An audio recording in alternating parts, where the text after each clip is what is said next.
Hey guys, welcome back.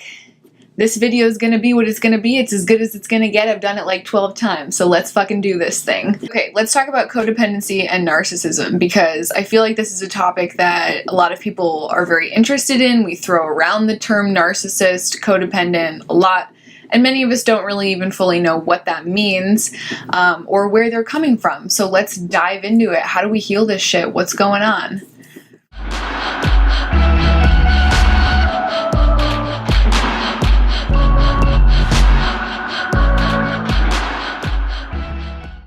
So, most simply put, both narcissism and codependency are relationship styles. They're basically styles of relating to ourselves and other people. And it's really best if we think about this like a filter or a lens that's coming on. And that filter or lens is developed in childhood. So, the codependent and the narcissist both have one thing in common, and that is shame. Both of these people's core self-concept is based in shame. Now, what that shame did was cause the narcissist to swing to this end of the spectrum, and of course we've got variable amounts of other childhood things that would contribute to why someone might swing one way or the other. But in the case of the narcissist, they're swinging over here where I'm no longer going to be able to feel other people's realities. I'm cutting myself off from how they feel. Now, that's going to keep me safe. If I'm growing up in an environment that's hostile, aggressive, in an environment that's not attuned to me, or that I'm unsafe, if I can cut off from how other people are feeling and just focus on myself and getting my need for connection met by focusing on my needs, then I'm going to be able to stay a lot safer. And what the codependent has done is sort of almost like what an empath does who doesn't understand that they're in control of their own vibration, which is that they become hyper attuned to other people's wants, wishes, desires. They need that validation from other people. They need that approval. Their sense of identity comes from other people. And that was also stemming from childhood as a way to stay safe. Because if people around you are emotionally unattuned to you, and you've got to be able to kind of almost like have a periscope out to see what it is that they're doing so that you know how to react, you're going to abandon your own internal guidance system so that you can stay connected, so that you know what's coming at you in your environment, so that you know how to react. So both of these styles are unhealthy because it's not integrated. And what's interesting is that these two, like magnets, attract each other in the external world because they both contain the seed of the other.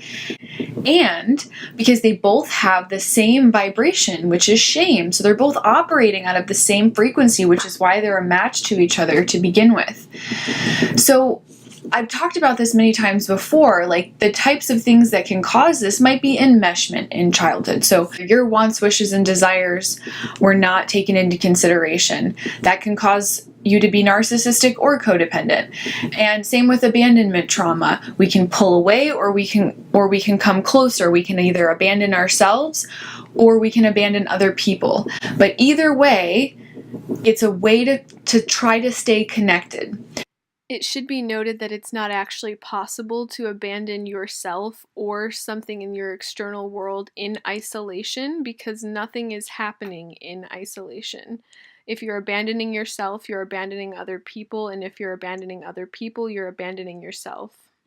So what happens when we have this filter? So if I'm looking at life through the filter of a codependent, I'm going to be in a hyper aroused state, constantly searching for every little tone. I'm going to know exactly how to respond to you based on what you're doing, saying, how your facial tone changes, everything.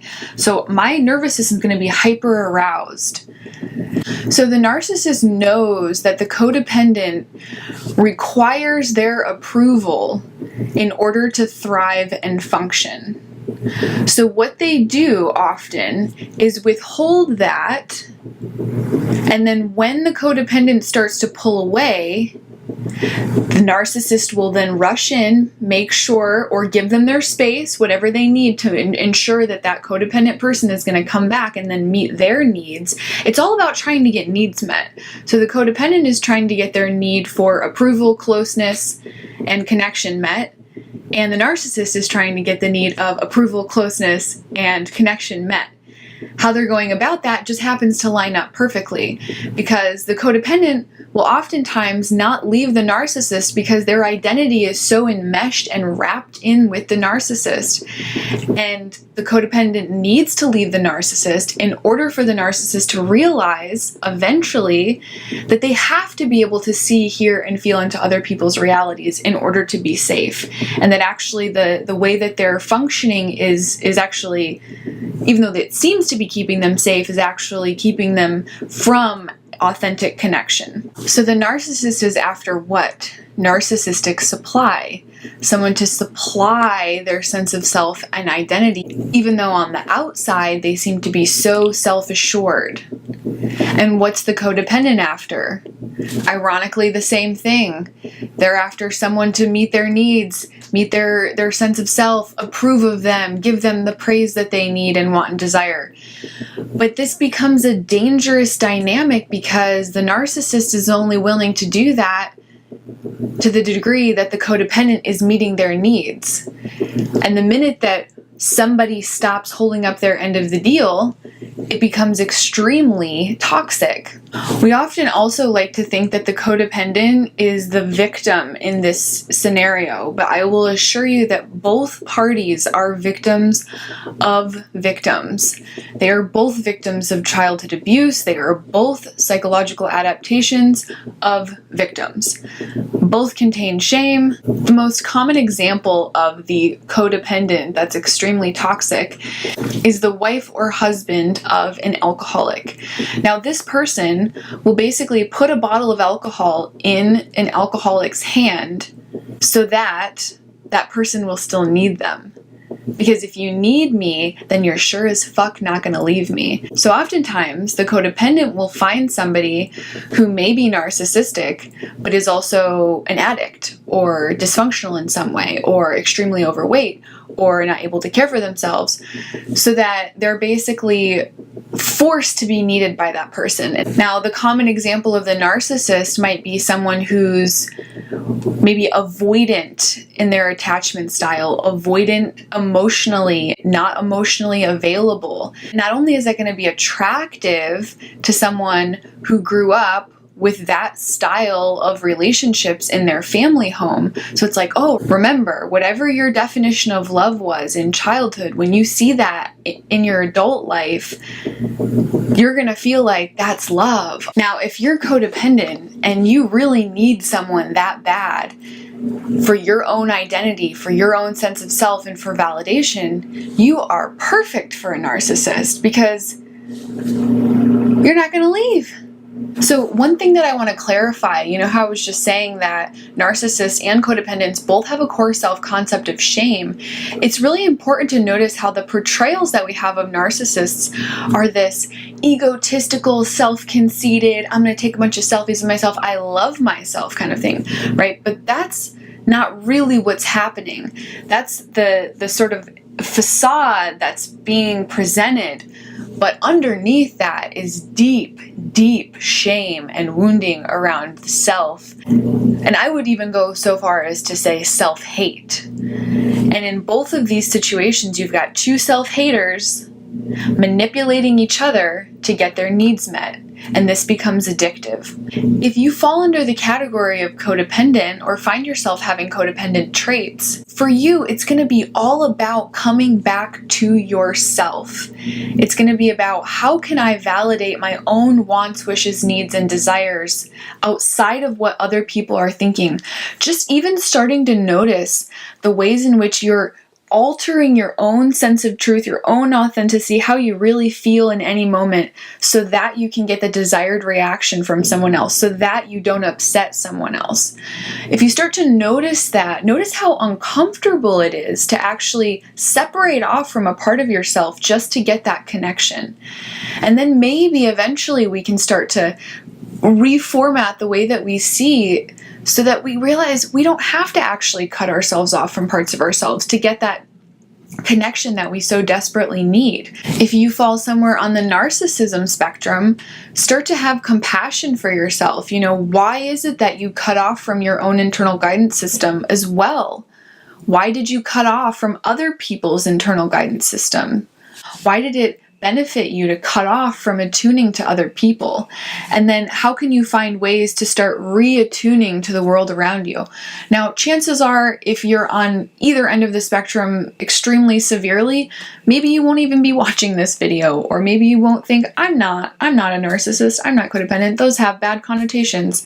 If what we're after is healthy, functional, connective, deep relationships, then the only way that we're going to do that is through really connecting in with ourselves, expressing that, finding people where that's not going to cause negative consequences, where expressing our authentic truth is not going to cut us off from belonging. And then how can we tune in and attune to how other people are feeling, how we're impacting other people, as a way of also then deepening those connective relationships. And I know it can seem scary, but it's the only way that we're going to be able to have really deep, long-lasting connections and really start to pull ourselves out of these dynamics where we have to thwart our own wants and desires, or where we have to manipulate people into giving us the kind of attention or approval that we need, right? Because both ends of the spectrum here are manipulating each other because they don't believe that they can actually get the need for connection met authentically by just asking or by just being themselves, because parts of them are actually cut off altogether. And so when we cut off from aspects of ourselves, they've got to get those needs met still. So they're going to do it in really subconscious ways. And those subconscious ways come out in these relationship style adaptations through these lenses and through these filters. So, I have a lot of compassion for the narcissist and the codependent because, like I said, they both come from a lack of being able to distinguish oneself from other people and from other things in a healthy way. It's all about boundaries. So how do we start to establish healthy boundaries and understand that we are both a separate sense of self with our own preferences, desires, wants, feelings, all of those things, and that we're connected to other people where they have their own wants, wishes, and desires.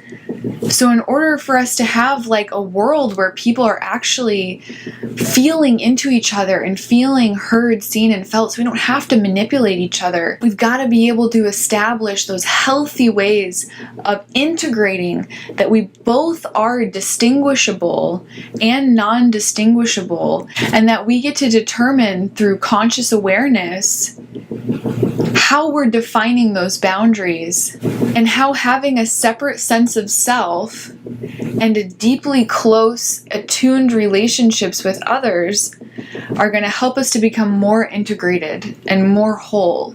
Because your being wants to be whole, which is why if you're narcissistic, you're attracted to the codependent, and vice versa, because the universe is trying to bring your suppressed selves back into alignment, into view, so that you can see what's actually going on, that you really contain the same vibration.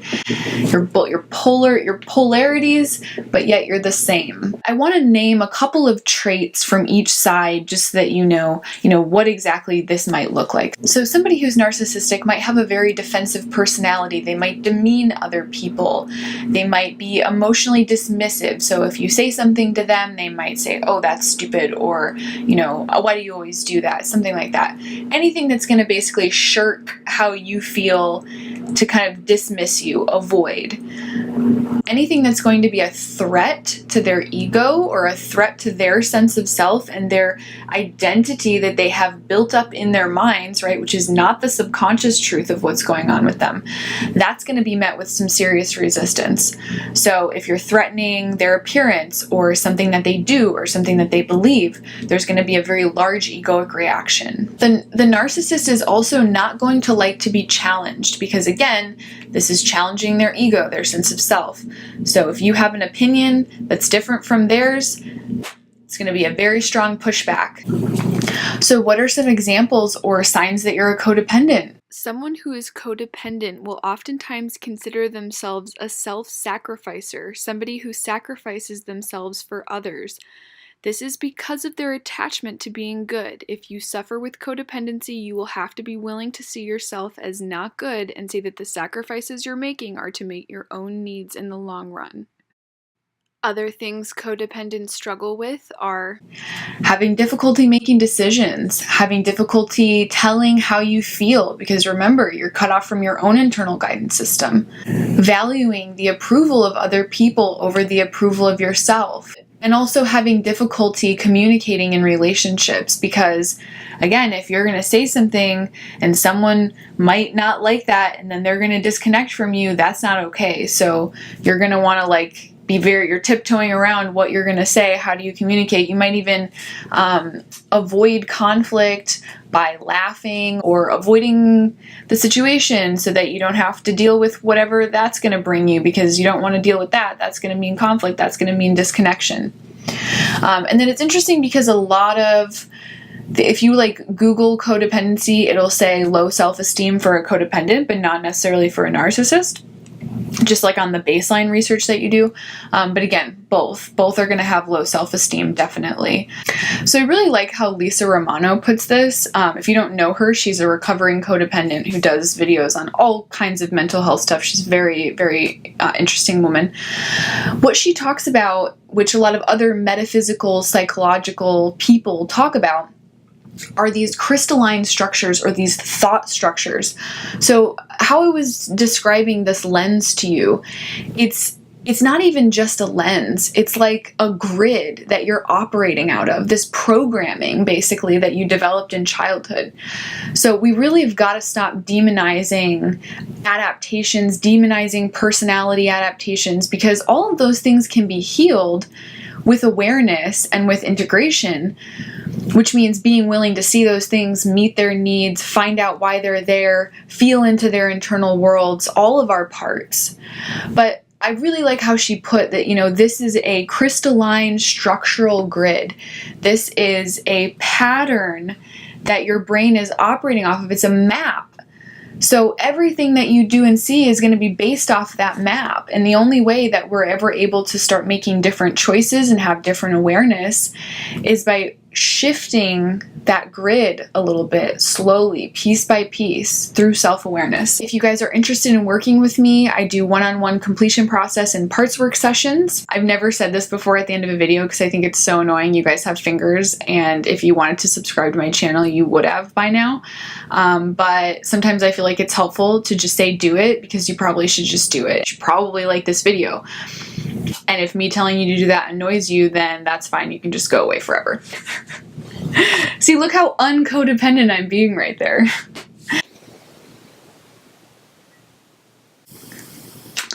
Goodbye, my dears. Goodbye.